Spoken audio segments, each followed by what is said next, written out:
bright sunny skies and calm seas. Hurricane season is upon us, so we sat down with government agencies to find out if they're more prepared now than in the past, especially when several storms could come our way. We're looking at probably 15 named storms, 8 of which could become hurricanes, and 4 of which could be major. That is storms with at least 110 miles per hour and higher. That is way above the average. Although the number of predicted storms has changed in 2010, the message will stay the same. My message, as I say, continues to remain the same. Be prepared. You'll check that you have your supplies. You know exactly what shelter you're going to, if you're going to a shelter, and what route you're going to take to get there. You ensure that all your paperwork, like your insurance, etc., are up to date, and that you know exactly who you're going to contact in case of an emergency, or who should be contacted for you. You shouldn't wait until a storm strikes to brace for its impact. If we wait until a storm is approaching, there's usually more things that we need to get done than we have time to do. All the residents on the island know that we're in an area that is prone to hurricanes. So during the year, we should make those preparations in terms of having our 72-hour kit. As you go to the grocery store, buy a couple of things to add to your kit. One trip to Thompson, maybe you buy a flashlight and you put it aside. Next time, maybe buy batteries for the flashlight and build your kit and have your kit available, especially at the start of hurricane season. It should be already prepared. Shutters, if you have shutters, make sure that all the bits and pieces for them are in place.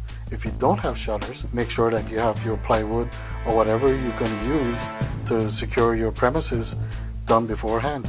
Throughout hurricane season, U.S. forecasters will announce watches and warnings much earlier than in the past.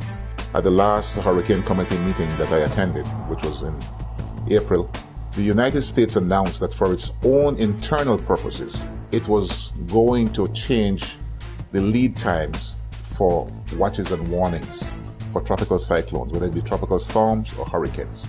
They are going to use a 48-hour lead time for a hurricane watch and a 36-hour lead time for a hurricane warning. However, the rest of the region, which is Canada, Central America, and the Caribbean, were not yet comfortable with that. And for our regional purposes, we will continue to maintain the watch of 36 hours and the warning of 24 hours. So nothing has really changed for us. What the United States is doing is, starting in 2010, is experimenting with this for its own purposes. In addition, the National Hurricane Center in Florida will no longer attach specific storm surge levels to hurricane categories. The reason being, the storm surge really depends on your locality. And it has been proven in the past that a Category 1, Category 2 storm may have a higher or lower storm surge than what was actually indicated. So there was not an accurate means for measuring storm surge associated with the storm. Now local authorities will determine storm surge information.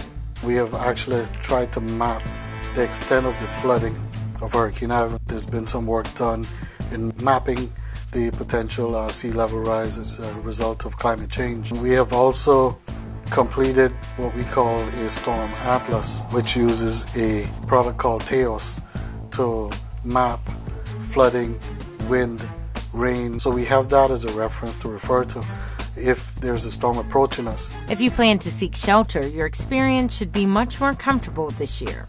The National Roads Authority is installing signs to direct people to the shelters, which have been upgraded to withstand Category 5 hurricanes.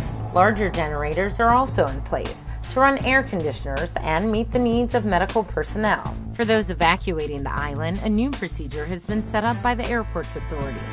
The arrangements to accommodate passengers include the erection of tents and the provision of personal services such as porta potties, food and beverage stands, PA systems. This is all facilitated with the assistance of airlines and the RCIPS. Passengers with reservations will check in under tents and then proceed to the terminal.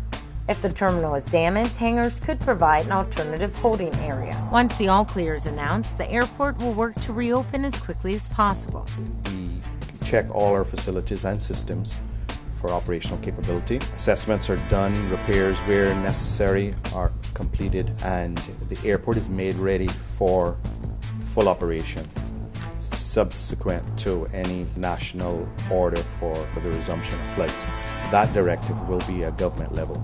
If you do decide to evacuate the island, do not drive to the airport. There aren't enough parking spaces for everyone, and if you leave your car on the side street, it will get towed. The airport's authority made this decision after Ivan, when dozens of vehicles were abandoned.